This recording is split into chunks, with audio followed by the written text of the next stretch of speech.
ومێدەوارم لە پەروەردگار حەجی ئەمساڵ کاتەمایی خێر بۆ تەواوی مسلمانان، بۆ تەواوی ئیمانداران و بیکاتە بەرەکەتی سەرزەوی وەخوای گەورە حەجی حاجیانمان قبول کە، ئەوانەی کە ناوێن دەرچووە خوای گەورە کاریان بۆ ئاسان کە بە سەلامەتی بچن و بە سەلامەتی بگەڕێنەوە و لەو عیبادەتەی کە لەوێ دەیکەن لێیان قبول ببێ ئینشاء الله تعالى وەخوای گەورە دوعاکانیانش گیرا بکە کە بۆ هەموو لایەک دەیکەن. ئیماندارانی بەڕێز، سەردانی ماڵی خوای پەروەردگار یەکێکە لە بنچینەکانی ئیسلام، یەکێکە لە ڕوکنەکانی ئیسلام، یەکێکە لە پایە گەورەکانی هەرە ئەم ئیسلامە پیرۆزە. پێغەمبەرگیان عەلەیهی سەڵات وەسەلام پێمان ئەڵێ ئیسلامەتیتان، دینداریتان دانامەزرێ هەتا یەکێ لەو پێنج پایانە هەر پێنجی جێبەجێ نەکەی، بەڵام لە ناو پایەکاندا یەکێ لەو پایانە حەجە. واتە هەر کەسێک پارەی هەبێ و بتوانێ بڕوا و ئاسان بێ بۆی بڕوا و دەرفەت بێ و بێتە پێشی و نەڕوا، چاک بزانێ دینداریەکەی ئیسلامەتەکەی نەخسە، بە نوقسانی ئەچێتە دیوانی خوا، لە دیوانی خواشدا خوای گەورە محاسەبەی دەکا. خوای گەورە حەج بکاتە نەسیبی هەمومان، ئەوەی کردوێتی ئەوەی نەیکردووە، چونکە لەو پایەیەکی یەکجا گەورەی هەیە. ئەگە تەماشاکەین کاتێ نەبی ئادەم عەلەیهی سەلام خشتەکانی ماڵی خوای دائانا و بینایە کرد، وتی خودایە کە ئەمری پێکرد خوای پەروەردگار ماڵی خۆی بینا بکە، وتی خوای گیان ئادەم عەلەیهی سەلام باوکی بەشەریەت یەکەم پێغەمبەر عەلەیهی سەڵات وەسەلام لە پێغەمبەران فەرمووی خودایە هەموو وەستایەک کرێکارێکی هەیە، ئایا من کرێکارم چییە؟ کێ لەگەڵ مایە؟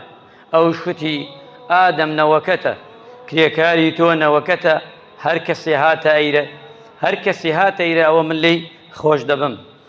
ئەمجا ئادەم عەلەیهی سەلام ڕەضا و ڕەحمەتی خوای لێ بێ ئادەم کە ئەوەی فەرمووی خوای گیان لەوە زیاتر زیادی کە بۆم، کە ئەوەی ئەگە کرێکار لەگەڵ منایش بکە فەرمووی لە گوناح و تاوانەکانی خۆش دەبم.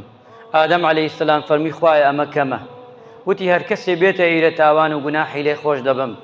ئادەم عەلەیهی سەلام فەرمووی خودایە ئێمان کەمە، وتی ئادەم هەر کەسێ بێتە ئەم ماڵە و بگەڕێتەوە لەنەوەی تۆ بێ لە هەموو تاوانی گوناحی خۆش دەبم، وەک ئەوەیە ئەو ڕۆژەی کە لەدایک بووە. ئادەم عەلەیهی سەلام فەرمووی خوایە گیان بەسە، ئەمە بەسە بۆ نەوەکانم. ئیمانداران بۆی ئەمانەوێ پاک وە بین لە هەموو شتێک، ئەتەوێ لە هەموو شتێک وەک ئەوەی تازە دەیتە سەر دنیا، ئەگە حەج بووە نەسیبت ئەوە تەئکید لێ بەوا بێ، بەڵام ئەبێ لەگەڵیان مەرجەکان جێبەجێ بکەی ئەوەی کە خوای گەورە پەروەردگار پێتی وتووە. حەجێکی پاک، نیەت پاکی، نیەت صافی، نیەت جوانی، خوا ئەمەی ئەوێ لە تۆ. و پاشانە چیش حەجەکەت بە جوانی بەڕێکی بە باشی ئەنجام بدەیت و دەیتەوە دوایەوەش ئەو مرۆڤە نەبیت کە پێشێوە چوویش. ئیمانداران ئەو مرۆڤە نەبیت. ئێمە ئەچینە ئەو ماڵە و دێینەوە نابێ ئەو مرۆڤە بین. ئەوانەی عەمرەیان کردووە ئیمانداران، زۆری نەمان چووین، حەیف هەزاران حەیف کە ئەچین هەموو ساڵێ عەمرەکەین و هەر دێینەوە هەر ئەو ئینسانەین، هەر ئەو مرۆڤەین، هەر ئەو بەشەرەین، وامان لێ هاتووە هیچ تێسڵی لێ ناکەین، بەدەستی خۆمان ئازیزەکانمان ئەینێنە گۆڕ، وامان لێ هاتووە زۆر شتێکی سادەوێت کە ئەنەما لەگەڵ ئێمای نییە و ئێمە نامرین. ئەچینە ماڵ خوا، ئەو شوێنە پیرۆزە عەمرە ئەکەین، دێینەوە هەر نەفس لەسەر تاوان و گوناح دەڕۆین. خواش پێمان هەڵە هەر کەسێ سەری کردە ئەو ماڵە کە گەڕاوە نابێ مرۆڤەکەی تر بێ، ئەبێ بگۆڕێ، گۆڕانکاری بێ بەسەریدا. من عەجایبم تێ نازانم خەڵکەڵێوە نە حەجم کردووە نە عەمرەم کردووە، بەڵام سێ سیفەتێکەی و ڕەفتارێکەی وەڵڵای ڕەفتاری نە حاجیە، وەڵڵای دوو لە ڕوو جەنابتان نە ڕەفتاری عەمرە چی، وەڵڵاهی ڕەفتاری کەسێ تەسەڕوفەکە ئەسڵەن ئەو ماڵەی هەنەناسی بێ. چۆنێ بێ ئینسان وابێ، چۆنە بێ ئینسان ڕوو کاتە ئەو ماڵە و بێتەوە هەروە بێ؟ من تێناگەم. ئەمە خەلەلە، ئەمە خەلەلە لە مرۆڤەکانە. هیچ شتێوامان لێهاتووە چاومان سوور بووە، هیچ شتێ تەسیرمان تیان ناکە، نامان گەڕێنێتەوە.